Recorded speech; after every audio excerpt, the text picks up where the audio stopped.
Hello everyone, welcome back to my YouTube channel. My name is Himanshu Gautam. तो कल हमने जो हमारा कोशिका चक्र चैप्टर है एवं विभाजन उसकी क्या कर ली थी, एनसीईआरटी बुक से पेज नंबर 2 की रीडिंग लगा ली थी। और मैं आशा करता हूँ आप सभी ने वो वाली मेरी वीडियो जाकर देख ली होगी और उसके ऊपर एमसीक्यू प्रैक्टिस भी कर ली होगी। तो आज हम पढ़ेंगे अपने कोशिका चक्र एवं विभाजन चैप्टर के पेज नंबर 3 की एनसीईआरटी बुक की रीडिंग। तो चलिए शुरू करते हैं वीडियो को।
अब हमारा अगला टॉपिक आता है अंत्यावस्था। सूत्रीय विहायन की अंतिम अवस्था के प्रारंभ में अंत्यावस्था गुणसूत्र जो क्रम अनुसार अपने ध्रुवों की ओर चले गए हैं। अब देखो, जो हमारे क्या होता है, सूत्रीय विहायन की अंतिम अवस्था के प्रारंभ में जो हमारे क्या होते हैं, अंत्यावस्था के गुणसूत्र होते हैं, वो क्या करते हैं, क्रम अनुसार अपने ध्रुवों की ओर चले जाते हैं, संगमित होकर अपनी पूर्णता को खो देते हैं। और वो क्या करते हैं, संगमित होकर क्या करेंगे, अपनी पूर्णता यानी कि पहचान को खो देते हैं। एकल गुणसूत्र दिखाई नहीं देता, यानी कि देखो, जो हमारा एक गुणसूत्र होता है वो क्या नहीं होता, हमें दिखाई नहीं देता है। अर्ध गुणसूत्र द्रव दोनों ध्रुवों की तरफ एक समूह के रूप में एकत्रित हो जाते हैं। यानी कि अब देखो, जो हमारे क्या होते हैं, अर्ध गुणसूत्र का जो द्रव्य होता है वो क्या होता है, वो कोशिका के दोनों द्रव की ओर जाएगा और एक समूह के रूप में क्या हो जाता है, एकत्रित यानी कि इकट्ठा हो जाता है। जैसा आपको इस चित्र में दिख होगा कि एक अर्धगोलसूत्र द्रव्य ये रहा और एक अर्धगोलसूत्र द्रव्य ये रहा, यानी कि दोनों क्या है, कोशिका के अलग अलग ध्रुवों पर है। इस अवस्था की मुख्य घटनाएं निम्नवत है, यानी कि जो इस अवस्था में हमारी घटनाएं होती हैं वो क्या बताई गई है, हमें निम्नवत बताई गई है। गुणसूत्र विपरीत ध्रुवों की ओर एकत्रित हो जाते हैं, यानी कि जो हमारे गुणसूत्र होंगे वो क्या हो जाएंगे, कोशिका के विपरीत ध्रुवों की ओर क्या हो जाएंगे, एकत्रित हो जाते हैं। और इनकी पृथक पहचान समाप्त हो जाती है, और जो इनकी पृथक पहचान होती है वो क्या हो जाती है, बिल्कुल हमारी समाप्त हो जाती है। गुणसूत्र समूह के चारों तरफ केंद्र झिल्ली निर्माण होता है, यानी कि देखो, जो हमारे गुणसूत्र का जो समूह होता है इसके चारों तरफ क्या होता है, जो हमारी केंद्र झिल्ली है वो बन जाती है।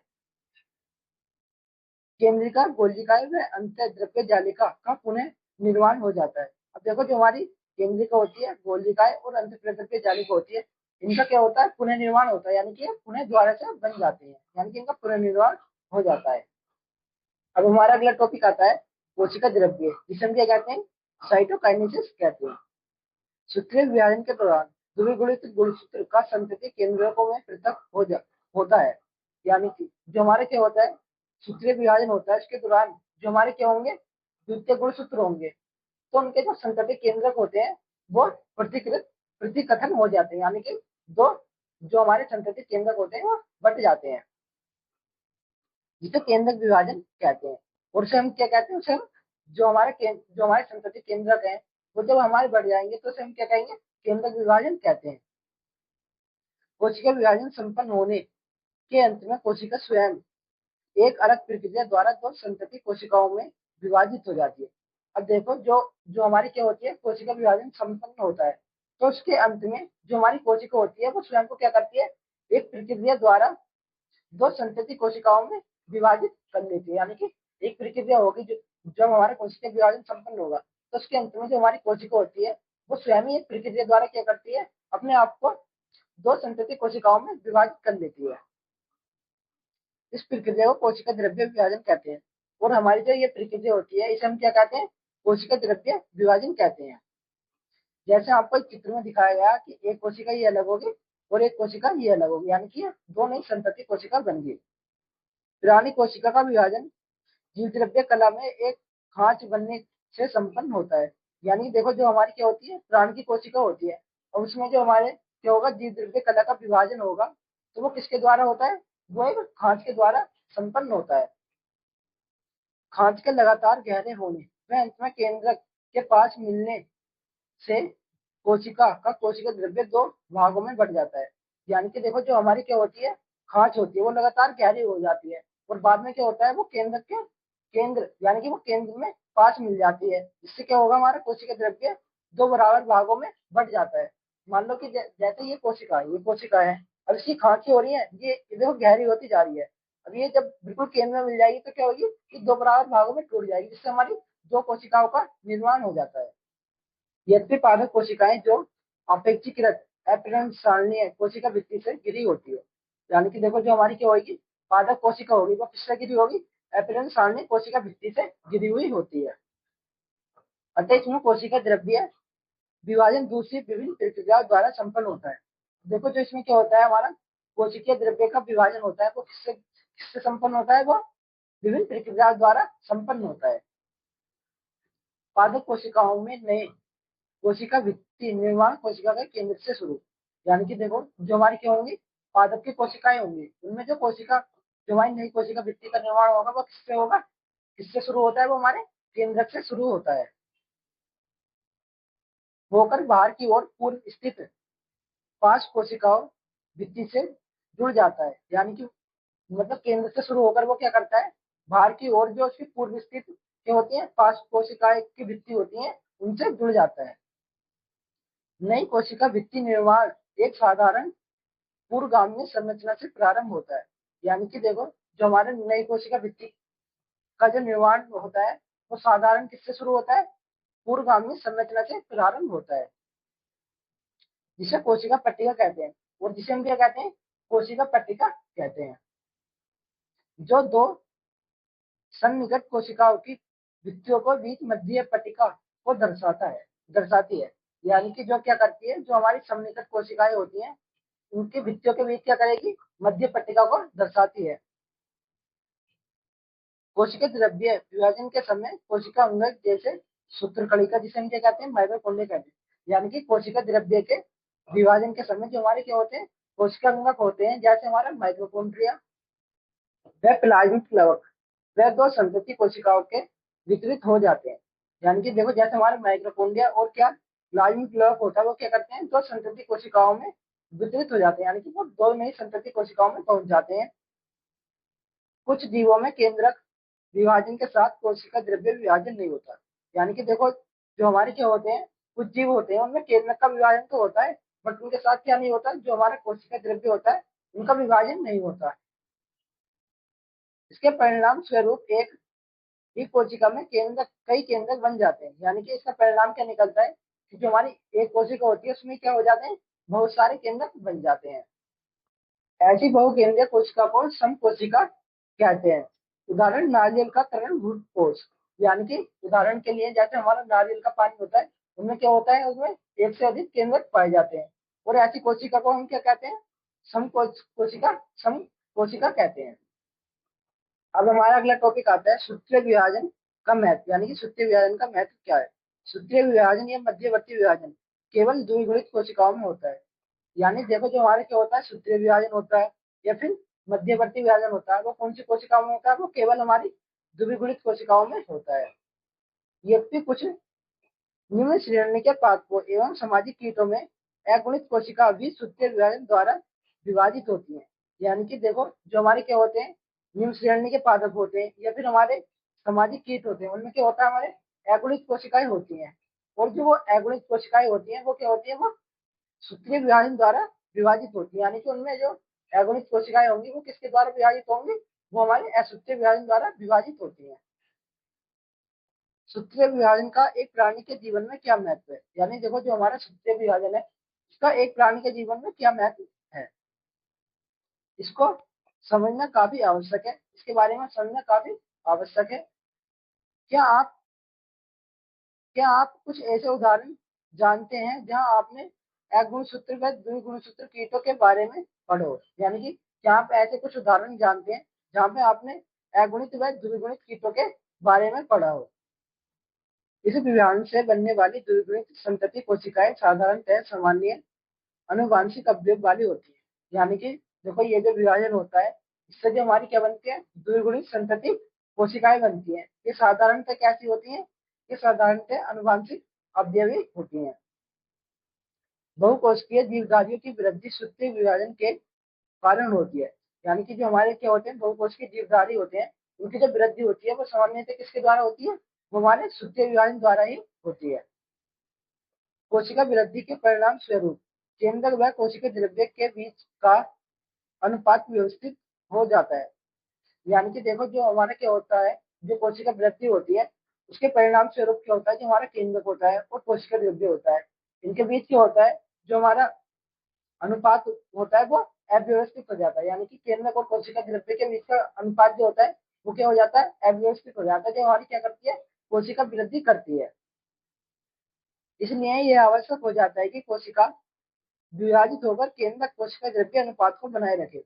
यानी कि इसमें ये आवश्यक हो जाता है कि जो हमारी क्या होती है, कोशिका होती है वो विभाजित होकर केंद्रक और कोशिका द्रव्य के अनुपात को बनाए रखे।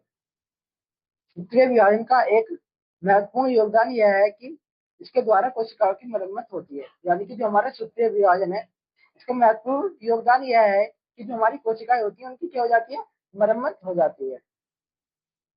अधिचरण की ऊपरी सतह की कोशिकाएं, आहार नाल की भीतरी सतह की कोशिकाएं।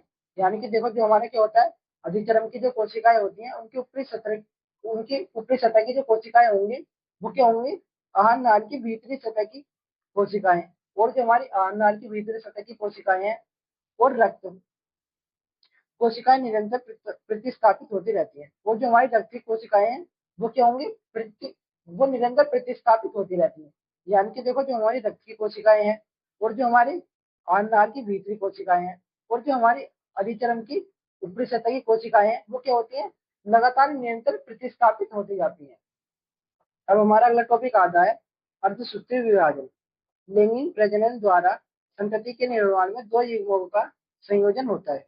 यानी कि जो हमारे लैंगिक जनन होता है उसके द्वारा जो हमारी संतति कोशिका होंगी उसमें दो युग्मों का संयोजन होता है, जिनमें अगुणित गुणसूत्रों का एक समूह होता है। जिनमें क्या होता है, जो हमारे अगुणित गुणसूत्र होते हैं उनका एक समूह होता है।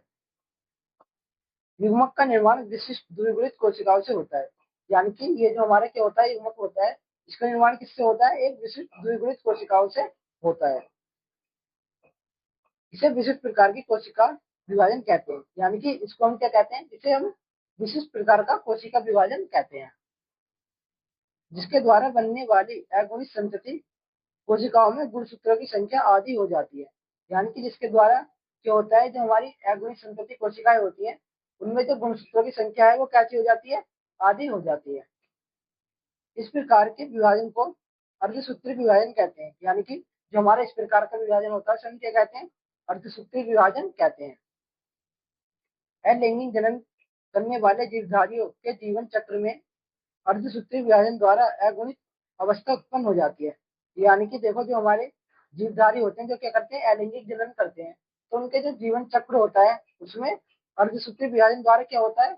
अगुणित अवस्थाएं उत्पन्न हो जाती हैं एवं निषेचन द्वारा द्विगुणित अवस्था पुनः स्थापित हो जाती है। यानी कि जब वो क्या कर लेते हैं? अपना निषेचन कर लेते हैं, उसके द्वारा क्या होता है? जो हमारी द्विगुणित अवस्था होती है वो क्या हो जाती है? पुनः स्थापित हो जाती है, यानी कि पुनः बन जाती है। पादप एवं प्राणियों में युग्मजनन के दौरान अर्धसूत्री विभाजन होता है। यानी कि देखो, चाहे वो हमारे पादप हो या चाहे वो प्राणी हो, उनमें क्या होगा? जो हमारे युग्मजनक होंगे उनके दौरान ही अर्धसूत्री विभाजन होता है, जिसके परिणाम स्वरूप अगुणित युग्मक उत्पन्न होता है। जिसके परिणाम स्वरूप क्या होता है? जो हमारा अयुग्मित गुणसूत्र होता है वो उत्पन्न होता है। अर्धसूत्री विभाजन की मुख्य विशेषताएं निम्नलिखित है। यानी कि जो हमारा अर्धसूत्री विभाजन है उसकी मुख्य विशेषताएं क्या है? निम्नलिखित दी गई है। अर्धसूत्री विभाजन के दौरान केंद्रक व कोशिका विभाजन के दो अनुक्रमिक चक्र संपन्न होते हैं। यानी कि देखो, जो हमारा क्या होता है? अर्धसूत्री विभाजन होता है, इसके केंद्रक व कोशिका विभाजन के द्वारा क्या होता है? जो जो हमारे दो अनुक्रम चक्र होते हैं वो संपन्न हो जाते हैं, जिसे अर्धसूत्री फर्स्ट व अर्धसूत्री सेकंड कहते हैं। इस विभाजन में डीएनए प्रतिकृत का सिर्फ एक चक्र पूर्ण होता है। यानी कि इस विभाजन में क्या होता है? जो हमारा डीएनए होता है उसका क्या होता है? केवल एक चक्र ही पूर्ण होता है, यानी कि उसका एक चक्र ही पूरा होता है। ऐसी अवस्था में प्रेरक गुणसूत्रों में प्रतिकृत के साथ सामान्य संतति गुणसूत्र बनने के बाद अर्धसूत्री फर्स्ट अवस्था प्रारंभ होती है। यानी कि देखो, जो हमारी ऐसी अवस्था होती है उसमें जो हमारे प्रेरक गुणसूत्र होते हैं, यानी कि जो हमारे प्रेरक गुणसूत्र हैं उनके डबल होने के साथ साथ, यानी कि जब वो प्रतिकृत यानी कि डबल होते हैं तो सामान्यतः हमारी संतति अर्धगुणसूत्र तो हमारे संतति अर्धगुणसूत्र बनते हैं। फिर उनके बनने के बाद क्या होता है? जो हमारी अर्धसूत्री फर्स्ट अवस्था होती है वो प्रारंभ हो जाती है। अर्धसूत्री सेकंड विभाजन में समजात गुणसूत्रों का युगलन व पुनर्योजन होता है।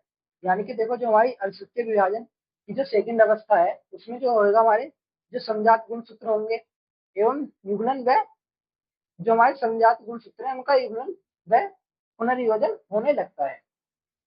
अर्धसूत्री सेकंड के अंत में चार अगुणित कोशिकाएं बनती है। यानी कि देखो, जो हमारा क्या होता है? अर्धगुणसूत्र सेकंड विभाजन होता है, उसमें क्या होता है? जो हमारी उसमें हमारी चार अगुणित कोशिकाएं बनती हैं। अर्धसूत्री विभाजन को निम्न अवस्थाओं में वर्गीकृत किया गया है। यानी कि जो हमारे क्या है? अर्धसूत्री विभाजनों से निम्न अवस्थाओं में क्या कराया गया है? वर्गीकृत करा गया है। देखो, एक होता है हमारा अर्धसूत्री फर्स्ट और एक होता है अर्धसूत्री सेकंड। तो इसमें हमारी पहली अवस्था आती है पूर्वावस्था फर्स्ट, फिर आती है मध्यावस्था फर्स्ट, फिर आती है पश्चावस्था फर्स्ट, फिर आती है हमारी अंत्यावस्था फर्स्ट। इसके बाद हमारी जो हमारा अर्धसूत्री विभाजन सेकंड है उसमें आती है हमारी पूर्वावस्था सेकंड, फिर आती है मध्यावस्था सेकंड, फिर आती है पश्चावस्था सेकंड और फिर आती है हमारी अंत्यावस्था सेकंड। तो बस आज के लिए इतना ही। अब देखो, जो हमने ये एनसीईआरटी बुक पढ़ी है, यानी ये एनसीईआरटी बुक की जो हमने रीडिंग करी है, इससे अगर आपको कोई भी टॉपिक समझ में नहीं आया या फिर कोई भी लाइन आपके समझ में नहीं आई तो आप मुझे कमेंट करके बता दें। मैं जो अपनी नेक्स्ट वीडियो लेकर आऊंगा उस टॉपिक को आपको अच्छे से समझाने की कोशिश करूंगा ताकि वो टॉपिक आपके अच्छे तरीके से समझ में आ जाए। और अगर आप जो मैंने आपको ये एनसीईआरटी बुक पढ़ाई है इसके ऊपर एमसीक्यू प्रैक्टिस करना चाहते हो तो आप मेरे टेलीग्राम चैनल को ज्वाइन कर सकते हैं, जिसका लिंक मैंने अपने डिस्क्रिप्शन में दे दिया है। वहां से जाके आप मेरे टेलीग्राम चैनल को ज्वाइन कर लो। और देखो, कल है हमारा संडे। संडे को होगा हमारा कोचिंग चैप्टर का टेस्ट, यानी कि कल हमारे कोचिंग चैप्टर का टेस्ट है। अगर आप इस टेस्ट को देना चाहते हो तो आप मेरे टेलीग्राम चैनल को जरूर ज्वाइन कर लें। अगर वीडियो पसंद आई तो वीडियो को लाइक और हमारे चैनल को सब्सक्राइब करें। मिलते हैं फिर नेक्स्ट वीडियो में, तब तक बने रहिए हमारे इस विद्या चैनल पर।